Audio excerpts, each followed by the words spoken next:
عنيدة أنا، لكن دمعتي قريبة. أسامح، لكن صعب أنسى. أحب بصدق، لكن إذا خذلت صعب أنني أحب من جديد.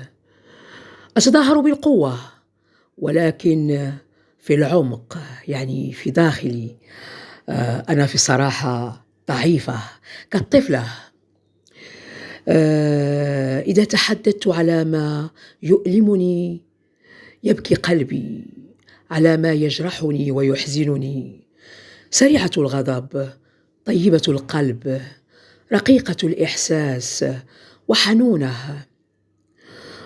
وفي بعض اللحظات قاسية، أكون قاسية إذا ما أحسست بالظلم أو باستفزاز أو بالإهانة. نعم. وفي بعض اللحظات في الأمور الجدية أكون قوية وصامدة، وأكون صارمة. نعم. لا أحب التماطل أو العجز. خفيفة الظل، نشيطة، فكاهية.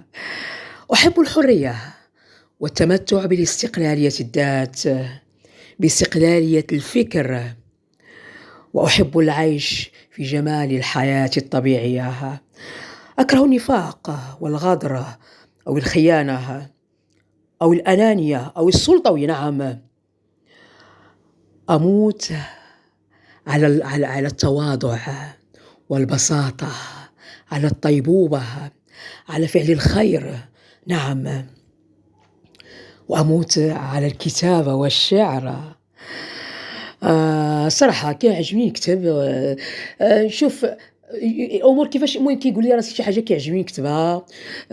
سيرتو تكون شي حاجة اللي تتعلق بالأسرة، شي حاجة اللي هي اجتماعية، شي حاجة اللي هي دينية، شي حاجة اللي هي سياسية نعتي رايي فيها هي.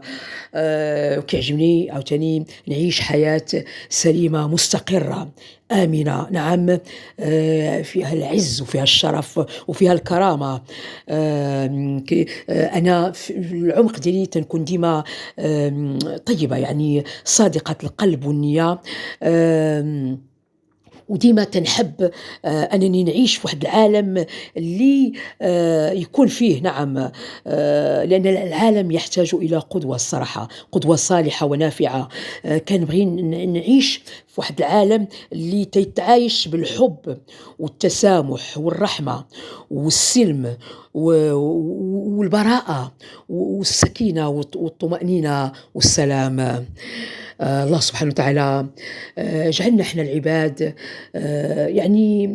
من أخير الخلق، وأعطانا الحياة نعمة.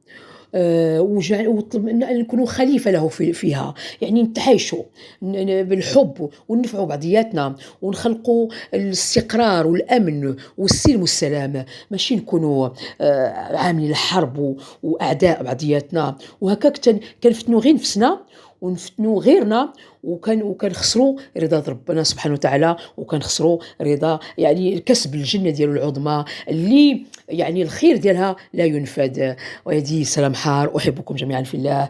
الله يحفظكم. عطيتكم شخصيتي كيف دايرة سعاد ملقبة بشمس الصحاري، شمس الصحراء. أحبكم جميعا في الله. سلام، الله يحفظكم جميعا أخوتي أخواتي.